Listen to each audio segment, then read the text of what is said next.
Bonjour, je m'appelle Eva. Camille. Mathilde. Pauline. Je suis étudiante en médecine. Dans le cadre de nos études, on a dû réaliser un mémoire d'anglais sur un sujet médical au choix.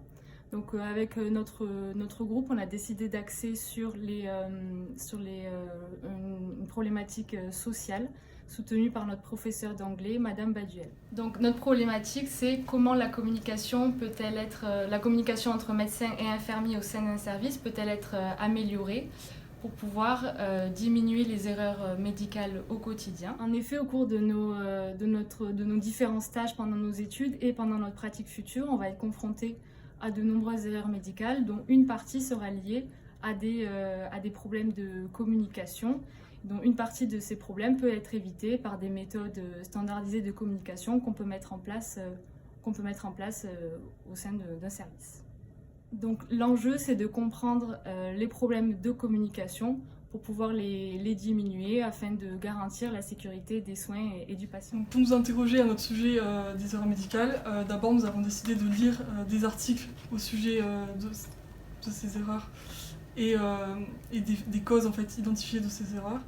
Et ensuite nous avons décidé de nous intéresser directement aux soignants et à leur vécu en rédigeant un questionnaire à propos des erreurs médicales, à propos aussi des facteurs qu'ils identifient comme origine, étant l'origine de ces facteurs, de ces erreurs médicales.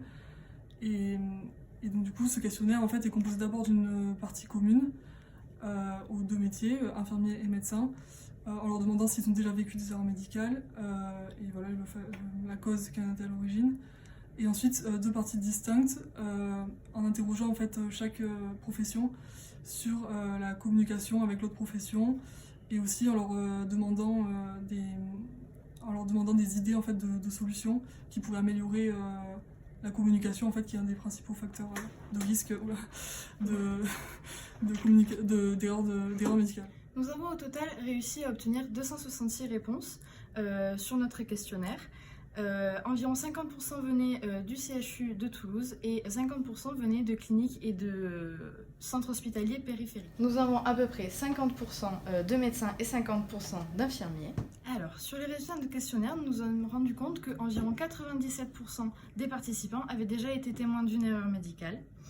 Sur ces erreurs médicales, environ 70% n'avaient que des conséquences mineures ou aucune conséquence sur les patients. Cependant, environ 10% avaient mené au décès du patient. Les principaux facteurs identifiés étaient une mauvaise transmission des informations, les interruptions de tâches et la fatigue du personnel. Au final, les problèmes de connaissances et de compétences techniques ne représentaient que 20% de ces erreurs médicales. Nous nous sommes ensuite concentrés sur le binôme médecin-infirmier et leur communication, et il apparaît que 14% des infirmiers disent effectuer des tâches qu'ils ne comprennent pas et pour lesquelles ils n'osent pas demander d'explication à leur médecin. 75% des infirmiers ont l'impression de manquer d'informations sur leurs patients de la part des médecins. Il se trouve que 30% des médecins disent que l'avis des infirmiers et leurs remarques ne sont pas assez prises en compte dans leur service. Une dernière chose qui nous a étonnés a été la différence de cursus scolaire entre les infirmiers et les médecins.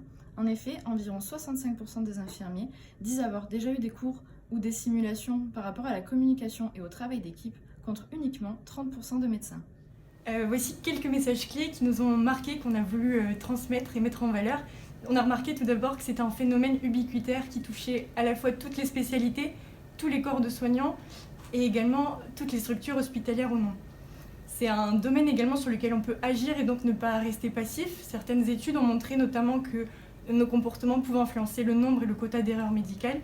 Ainsi, c'est plutôt motivant et on peut donc oser promouvoir à la fois le dialogue, que ce soit des choses novatrices ou pas, notamment par exemple la communication positive, la communication en boucle fermée pour s'assurer que l'interlocuteur en face a bien compris et exécutera la bonne mission. Également des méthodes de standardisation pour la présentation de patients, comme le SBAR, et puis toutes sortes d'idées, notamment à l'aide de boîtes anonymes sur lesquelles chacun peut s'exprimer. Ça peut se faire notamment en formation continue et également initiale, et nous, en tant qu'étudiants, on est pour le moment en tout cas plus intéressés par la formation initiale. Actuellement, ce qu'on fait, c'est qu'on a des ateliers de simulation sur des situations cliniques, ce qui s'appelle des écosses avec des patients experts, qui sont pour le moment seulement entre étudiants en médecine. Et on avait imaginé pourquoi pas dans le futur faire ces mêmes ateliers, mais avec notamment les autres étudiants en santé, et notamment les étudiants infirmiers.